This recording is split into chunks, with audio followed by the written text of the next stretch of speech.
Well, Paul, thank you so much for being here. We would love to hear a brief introduction, just your story overall, and then we'll jump into our questions.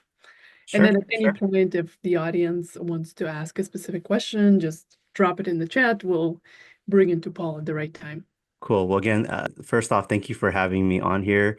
And hopefully there's a lot of insights and value that I can provide just along my journey. And just a little bit about myself. I've been in the restaurant and the franchise world since 2005. So almost 20 years. And it all started by a series of accidents and a little bit of recklessness. I was having my last semester of college. I was studying marketing at Long Beach State. And I had this crazy idea to start a restaurant because it seemed so easy. How hard could it be?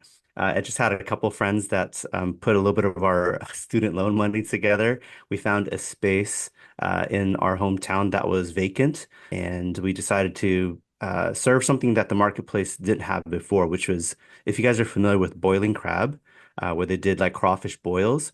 At the time, they were the only restaurant in Southern California that served it, and they were always met with long lines, like anywhere from 2 to 4 hours every single day, no matter what time of day.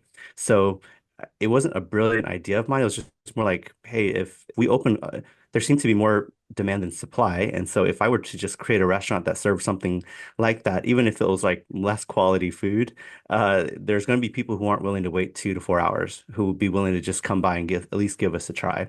And through a series of crazy mistakes and ignorance and just not knowing any better, we just ended up opening a restaurant. And that ended up being super busy, very successful from day one. And I ended up selling that restaurant after 3 years to a private investor. So during that time, we got a lot of people asking for franchising requests, and we had no idea how to handle that. And I always like the idea of like being able to have like 20,000 locations like McDonald's sound pretty sexy to me. And so that pretty much set me on a path to just learn more about franchising.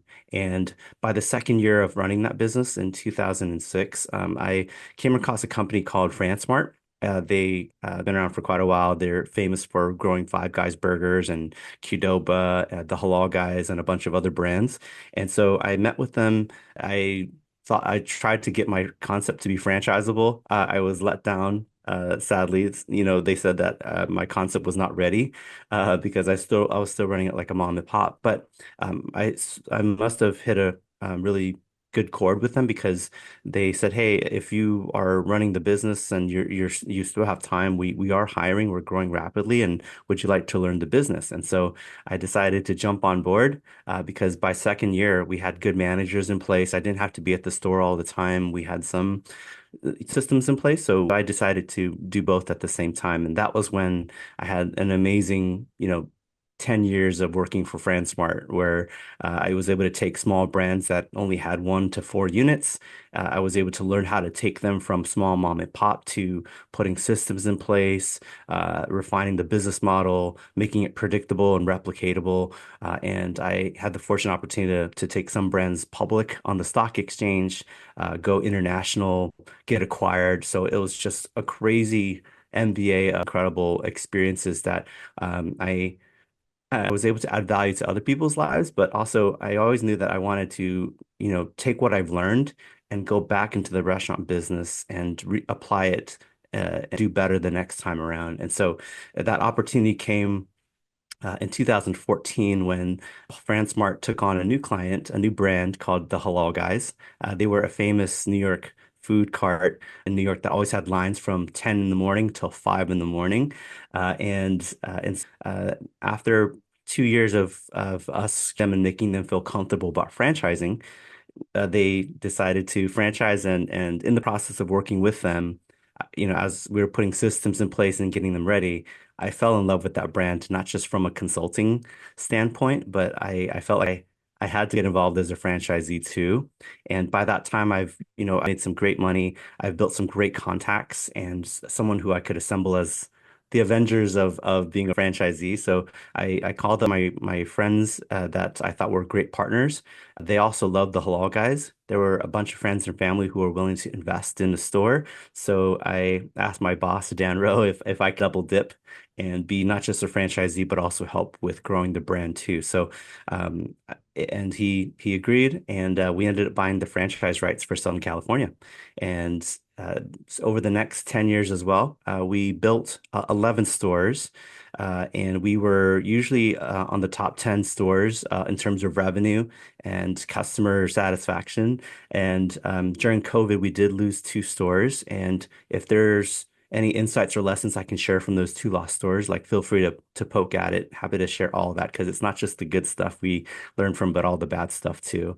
But I ran that for 10 years, and uh, early 2023, we got an offer from a hospitality company to buy us out. And so it took about a year to negotiate the deal, get approval from the franchisor, and also negotiate leases with all of our landlords as well, that which took some time.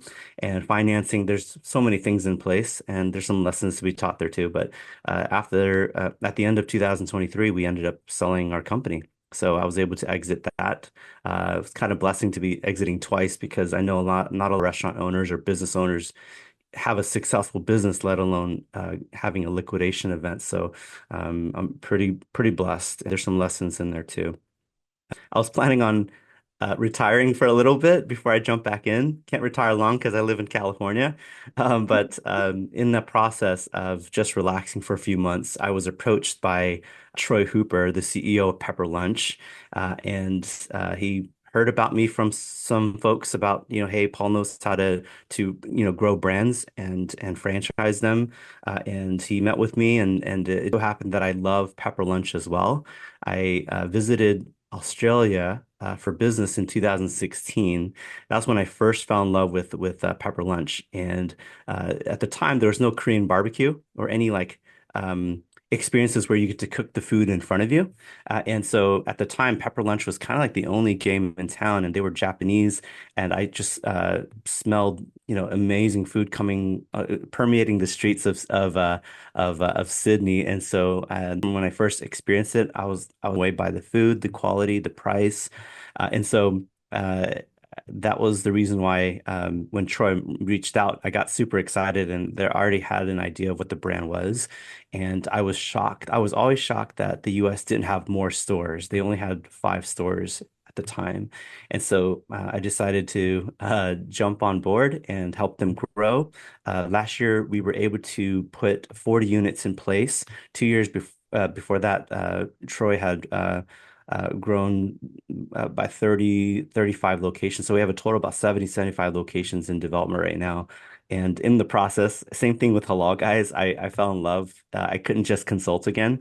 So I'm double dipping again. And I and some of my partners from my Halal guys, and they've joined me on becoming a multi-unit franchisee for Pepper Lunch as well. So, and we are slated to open our store in the next few weeks. So yeah, we're excited about that. But yeah, that's the super long story, and hopefully that's a good intro.